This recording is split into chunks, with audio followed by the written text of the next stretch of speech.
Preston. We're very glad to have you here today with us. We would like to ask you a set of questions, and we would love to have your insight regarding these matters. So, the first question: how does a school's focus on students' well-being contribute to academic success and personal development? Yes, that's a good question. So, the focus on well-being for academic success is focusing on the components of the child that need growth and development in order for the child to maintain a healthy, balanced lifestyle. This will then in turn reflect in the academic ability. If you put a child in an environment where they feel comfortable and they feel like they can grow, this can ignite certain passions to want to excel in certain subjects and do well in those subjects and not feel flat.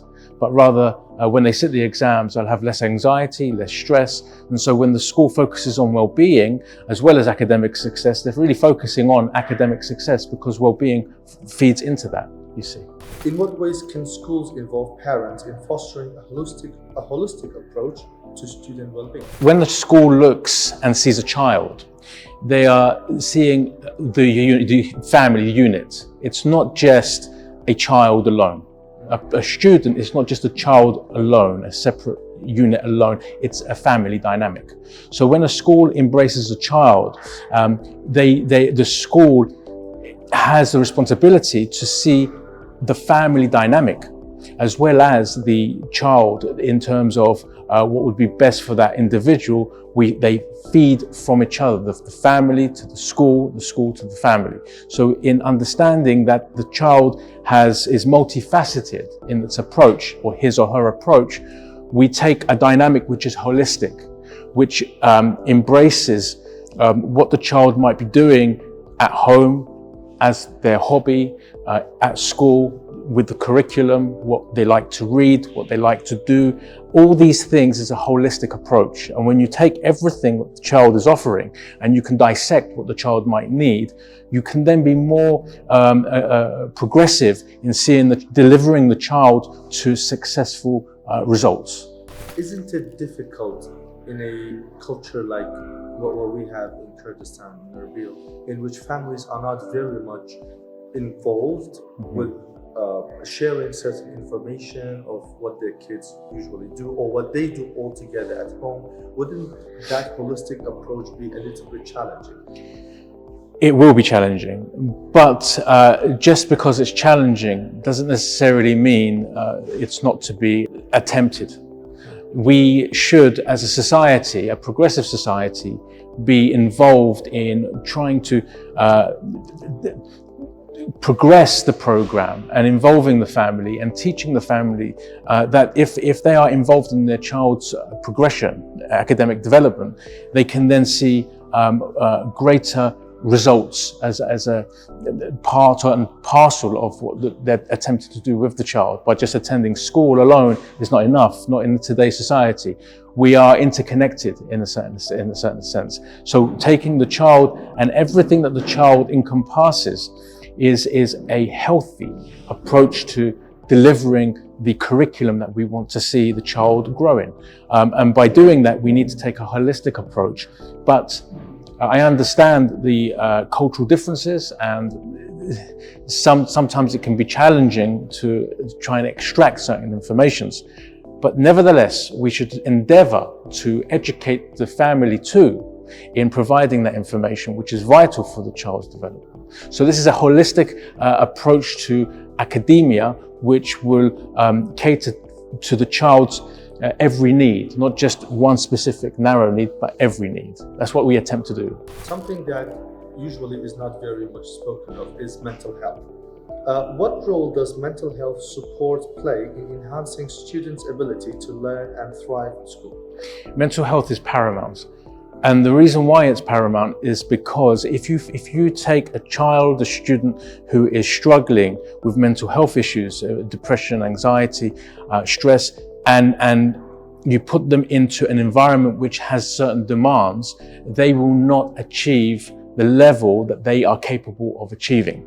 Aaron Beck, who's a famous psychologist in the 1960s, said purpose and having a goal is paramount in being at peace and relaxed and having a healthy disposition towards any objective and completing that to the best of one's ability.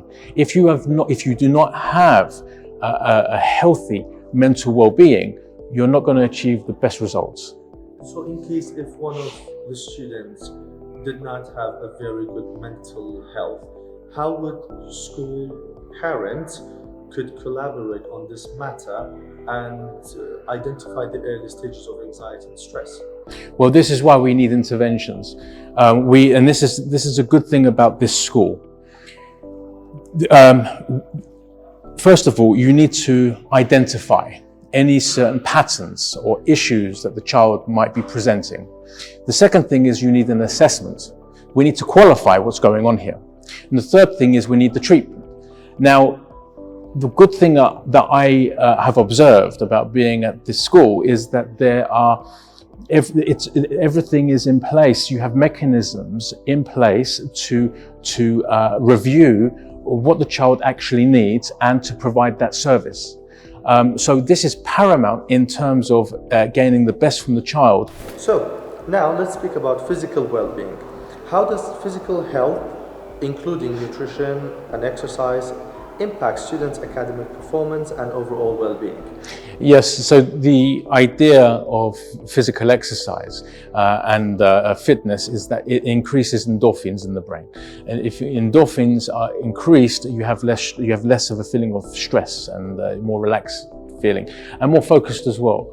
So having that disposition of training and making sure that you are physical and active is very important for the development of the child, not just academically, of course, but physically as well. And we want physically fit children as well as mentally fit children. So it's hand in hand. Being physically active is hand in hand with being mentally active, reading books and this type of thing. All right. And if we come to the practical part of it, what programs or resources can schools provide to promote physical activity and health habits for students and their families? Yes, so we have the athletics that we provide here, the British Grammar Football Club, for example, which is a good incentive because we know that children do like football. And so playing on the desires of the child, so if the child likes football or athletics, and allowing the student to discover their passion for the sport, because I can give personal account of this. My daughter, who initially didn't like the athletics club, learned to like the athletics club because she made friends and she made new friends, and she was more active in a way that she hadn't been before. But she discovered this by attending a few times. So it wasn't just the one occasion, but a succession of occasions before she developed a passion for what she was doing. So this is something that needs to be encouraged by the family as well as the school, because the school can only do so much in encouraging and igniting that passion for the child to attend the athletics clubs and these types of things. But the real art of it is allowing the child to go home and discovering what they enjoy doing in their own time with the support of the parents or the guardians. All right. Well, speaking of parents, friends, and relationships, let's talk a little bit about social well-being. What strategies can schools use to foster positive social interaction and relationships among students? This very important question in terms of building confidence. You identify this area, and we are looking at developing the child's confidence, which is a skill set which is needed, absolutely needed, not just for their time at school, but as they grow older, and being able to do a job and do a job well because they are confident to do a job. And that is because we live in a society where we are interacting with different people. A healthy outlook on delivering a program of this sort is providing some form of clubs. It doesn't necessarily have to be even sports clubs. It can be a chess club, it can be a language club, but a club where children can meet and discover that they have commonality or something in common with their friends, and bringing down barriers, so we have a more inclusive and diverse group of people that can be a testament to equality. Being able to approach a situation in the light of something new is an art, because you need to know how to approach that. And if the school can provide that skill set, and I believe the school can, because it's reaching out for support in those areas to learn how to be most effective in that way, you are then equipping the child to be a respectable, moral, disciplined adult. And what would be parents' role in all this? To nurture this idea. Yes. Yes, so we are looking at ways that we can work together with the parents in really fostering a program where we are encouraging children to explore their environments and build relationships, healthy relationships with their peers, with their teachers, with people in society, and grow, develop and grow. And we see there's a term we use, iron sharpens iron, good people support good people, and you have a good society, good populace of people that want to not just develop themselves, but to also develop the other. Okay, let's talk about school and home collaboration deeply now. How can schools and parents work together to create a consistent and supportive environment for students' well-being both at school and at home? Yes. So working in collaboration with the parents and the parents working in collaboration with the school, it's both ways. If the parents want the best for their child, then the parents or guardians should employ methodologies which will work with the school in terms of find out what the school is doing that might educate the parents a bit better, so they know how they can approach certain tasks with the child at home to be as progressive as they can academically. So by educating the child, the school has a responsibility to also offer that education to the parent as well. And by having seminars or classes or a meet and greet, we call this a parents' evening back in the UK. But it's all the more when you have a program, when you deliver a program which can enhance the parents' understanding of what's best for the child. This is revolutionary, and I believe that this school, by employing such techniques and such methods, will be revolutionary in the way that they teach the child, because they are supporting the parents in that role of teacher too. And this is paramount when it comes to keep containing the child for development. Being revolutionary in the sense that you are providing an environment where the parents can learn how best they can deliver a program of education, not just, it shouldn't be just at school, but also at home through homework activities and feeding the child's desire to learn.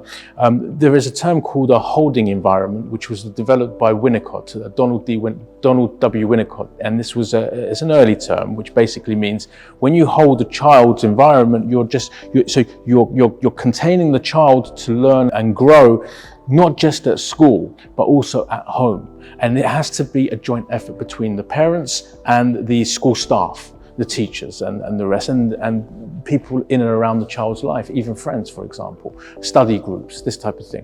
So when we have this holding environment, we have an environment where the child grows continually, not just certain hours of the day, but also at home. And it doesn't mean the child has to necessarily be reading all the time or doing some kind of study.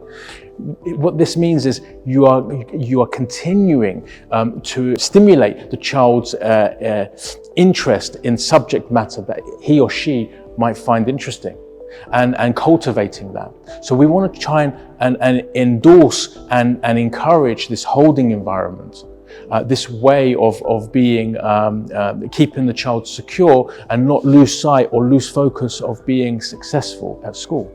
Thank you so much, Mr. Preston, for your invaluable time with us. Thank you so much. Thank you, it's a pleasure. Thank you.